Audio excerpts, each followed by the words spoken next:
Apa kabar pemirsa? Bertemu lagi bersama saya Rina Reski dalam Warta Parlamentaria. Kami sudah menyiapkan beragam informasi seputar kinerja dan kegiatan anggota DPR RI. Inilah Warta Parlamentaria selengkapnya.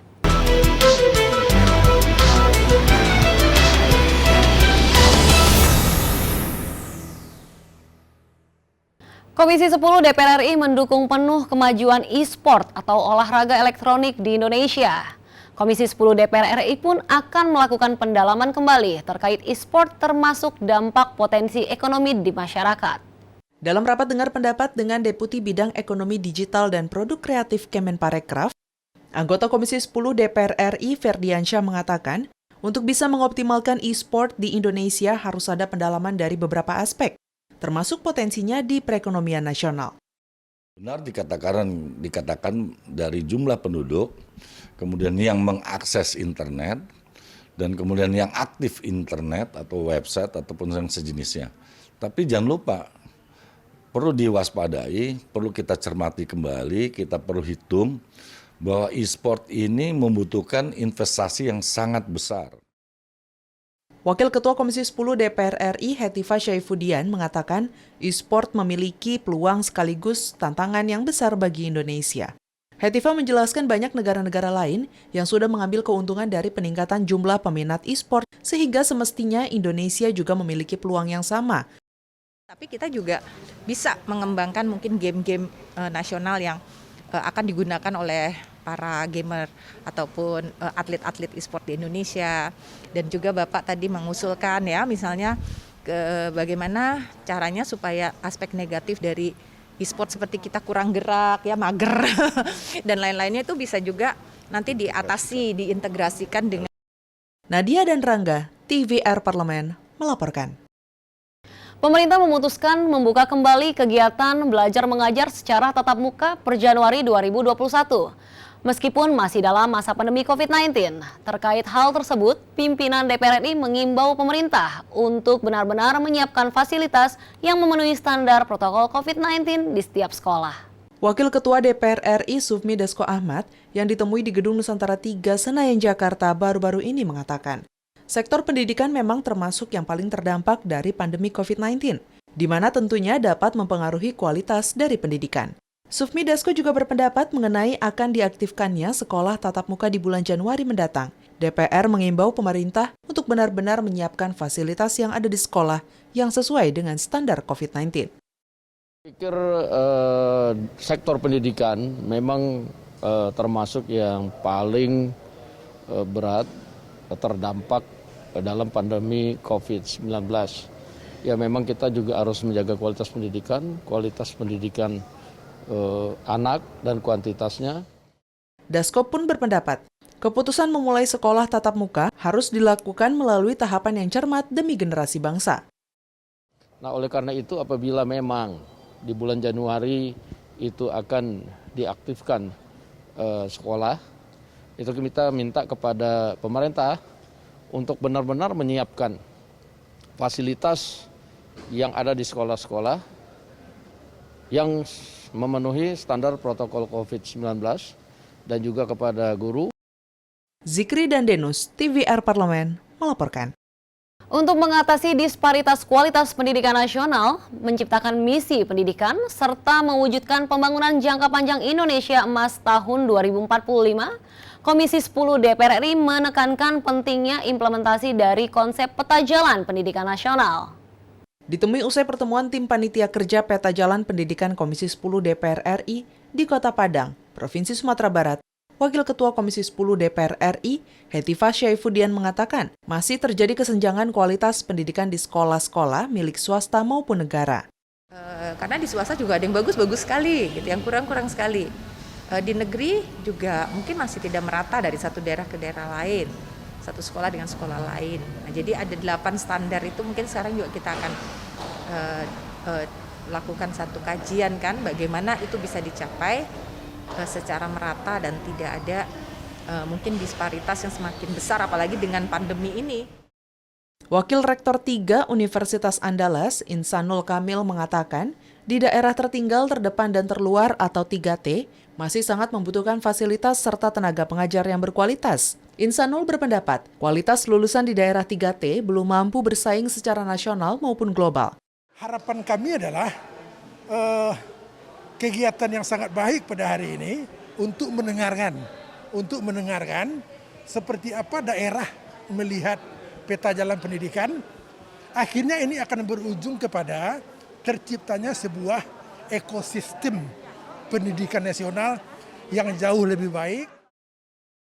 Dari Provinsi Sumatera Barat, Hilman Hidayat, TVR Parlemen, melaporkan.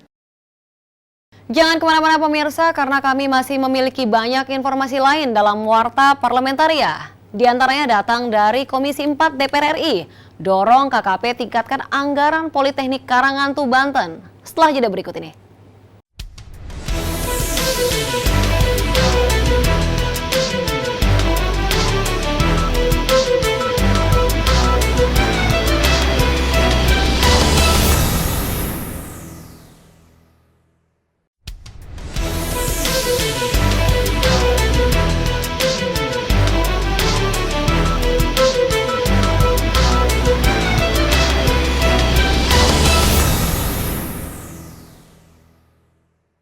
Komisi 4 DPR RI dorong Kementerian Kelautan dan Perikanan meningkatkan anggaran Politeknik Kelautan Perikanan Karangantu di Provinsi Banten, sehingga diharapkan dapat turut membantu meningkatkan sumber daya manusia, khususnya mencetak tenaga ahli dan unggul di bidang kelautan dan perikanan. Ditemui usai pertemuan dengan Kepala Kampus Politeknik Kelautan dan Perikanan Karangantu dan jajaran terkait, Wakil Ketua Komisi 4 DPR RI Daniel Johan mengapresiasi Politeknik Kelautan Perikanan Karangantu yang telah mencetak banyak tenaga ahli dan unggul di bidang kelautan dan perikanan. Artinya Politeknik itu lebih ada ketimbang KKP sendiri ya, dan menjadi bagian penting untuk mendorong dunia perikanan kita menjadi maju. Tetapi secara sarana prasarana kita lihat banyak kekurangan, termasuk anggarannya juga sangat terbatas. Anggota Komisi 4 DPR RI Nur Aini berpendapat, anggota Politeknik Kelautan dan Perikanan Karangantu masih minim. Nur Aini menambahkan, dari sisi infrastruktur banyak yang harus segera diperbaiki, karena setiap musim hujan, lumpur di sana cukup banyak, sehingga setiap banjir rob akan naik. Nah, tentu ini harus diperkuat dukungan dari kami selaku Komisi 4 untuk mendukung dan mendorong anggaran ditambahkan untuk sekolah perikanan ini. Nah, tadi kan sudah tahu bahwa dari sisi infrastruktur atau kondisi cuaca dan lain sebagainya, setiap musim penghujan atau bahkan setiap waktu lumpur di sana kan cukup banyak, sehingga ada banjir rob langsung meningkat dan naik. Dari Provinsi Banten, Ridwan, TVR Parlemen, melaporkan.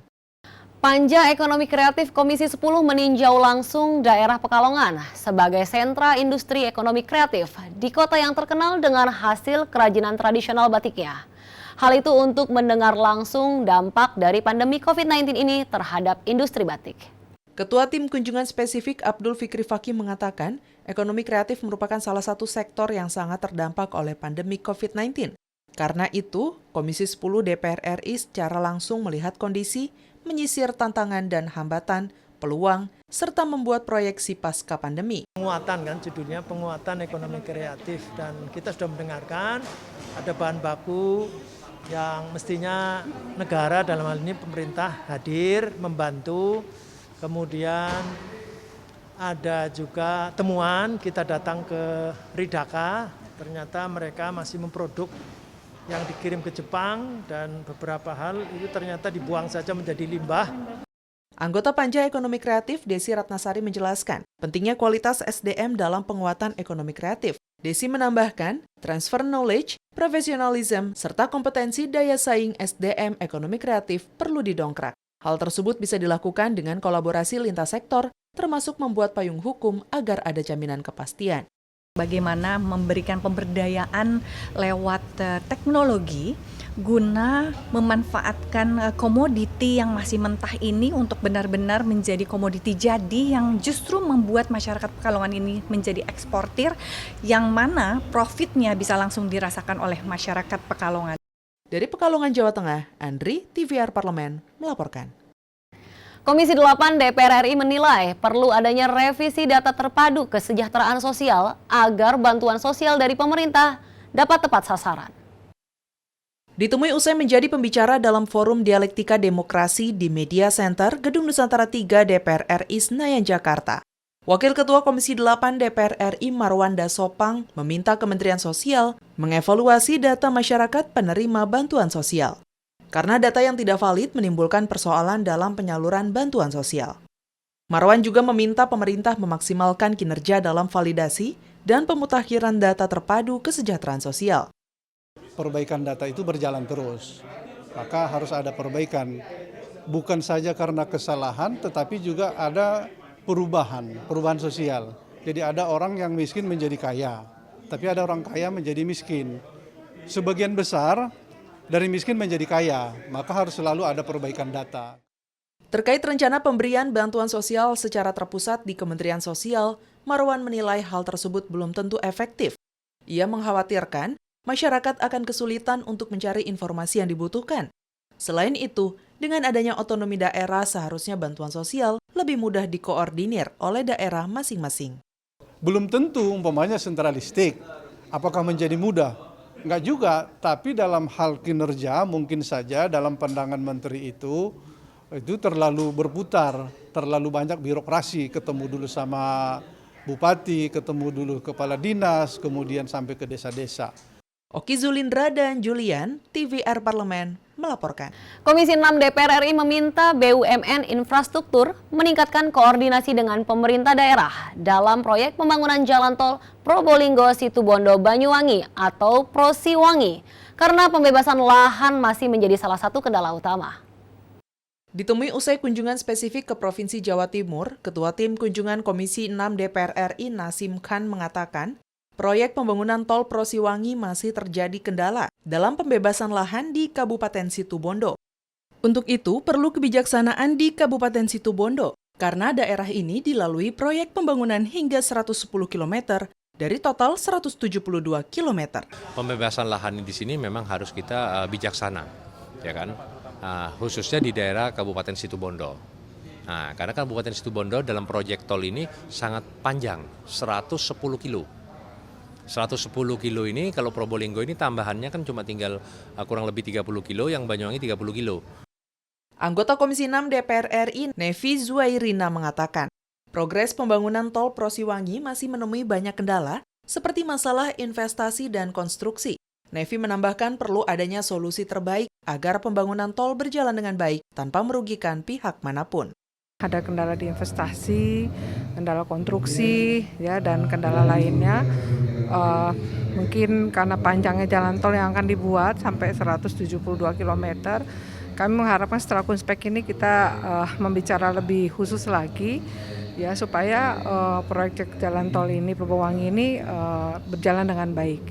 Dari Provinsi Jawa Timur, Mario Hasiholan, TVR Parlemen, melaporkan. Pemirsa, kami masih memiliki banyak informasi lain dalam Warta Parlamentaria. Tetaplah bersama kami.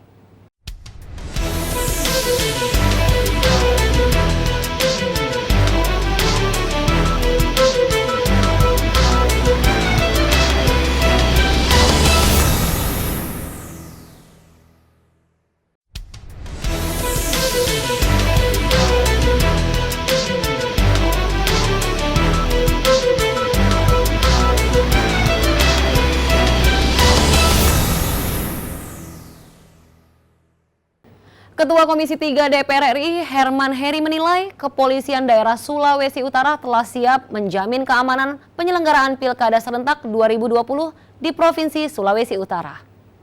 Ditemui usai memimpin pertemuan tim kunjungan kerja spesifik Komisi 3 DPR RI dengan Kapolda Sulut di Markas Kepolisian Daerah Sulut, Manado, Herman Heri mengapresiasi kinerja Polda Sulut yang telah berhasil menjaga keamanan dan ketertiban di masa kampanye Pilkada 2020. Serta berhasil menghindarkan kerumunan akibat kampanye.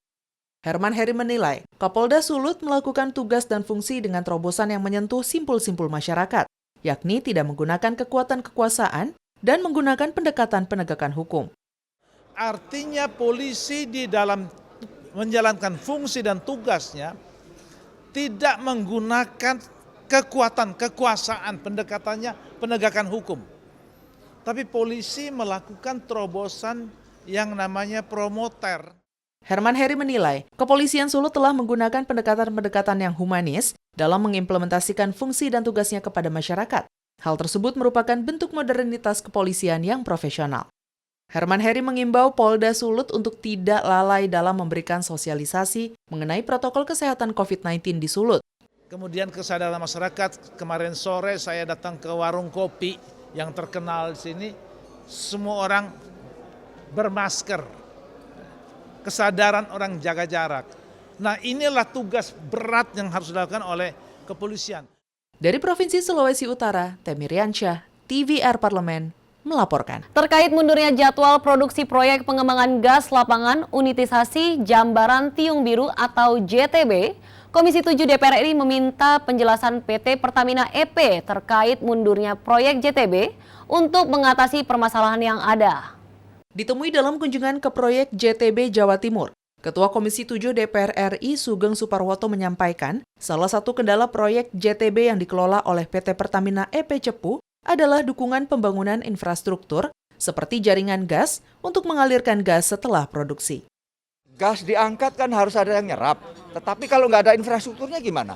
Nah, jadi penting sekali juga infrastruktur. Demand akan tercipta kalau ada infrastruktur. Gitu. Sebaliknya betul bahwa produksi juga begitu, akan produksi kalau ada demand. Inilah fungsi infrastruktur menjadi penting. Anggota Komisi 7 DPR RI Ratna Juitasari menilai solusi dari permasalahan produksi minyak dan gas di Indonesia adalah perlu melakukan eksplorasi secara maksimal. Karena untuk memenuhi target 1 juta barrel per hari dibutuhkan minimal 400.000 barrel. Sementara, per November 2020 hanya dapat dihasilkan sekitar 600.000 barrel. Semuanya sudah sepakat ya, bahkan tadi juga sudah disampaikan oleh Ketua Komisi 7 Pak Sugeng bahwa teman-teman Komisi 7 yang bertugas di Banggar juga sangat memperjuangkan keberpihakan anggaran untuk pelaksanaan eksplorasi tersebut gitu. Hal ini ditunjukkan dengan bagaimana kita juga fight untuk cost recovery ya. Dari Provinsi Jawa Timur, Rifki Makdudi, TVR Parlemen, melaporkan. Lesunya minat beli masyarakat atas produk lokal sebagai akibat pandemi COVID-19 berdampak pada UMKM. Untuk itu, Badan Kerjasama Antar Parlemen BKSAP DPR RI berusaha untuk meningkatkan nilai beli produk UMKM hingga level internasional. Ditemui usai BKSAP Day di kantor Pemprov Jawa Tengah, Wakil Ketua BKSAP DPR RI Ahmad Hafiz Thohir menjelaskan, pandemi COVID-19 menekan dua sisi sektor UMKM, yakni produksi dan konsumsi. Hafiz menilai, krisis akibat pandemi jauh lebih mengkhawatirkan dibandingkan dengan krisis yang terjadi pada 1998 dan 2008. Karena sisi saat krisis 98 hanya sisi permintaan yang tertekan. Nah, sekarang UMKM pun diserang karena COVID-19 tidak membatasin siapa yang mau dia serang. Siapapun juga bisa terserang. Maka itu dari semua lini industri maupun pelaku ekonomi mengalami tekanan yang kuat di situ. Sehingga kerugian yang ditaksir oleh World Bank itu sangat super.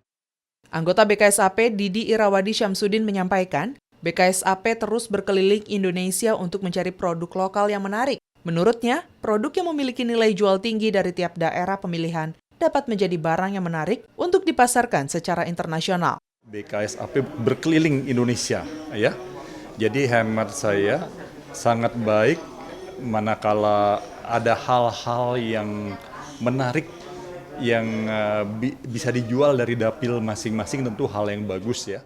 Dari Semarang, Jawa Tengah, Alda Gustari, TVR Parlemen, melaporkan. Demikianlah beragam informasi seputar aktivitas DPR RI yang sudah kami susun dalam Warta Parlamentaria.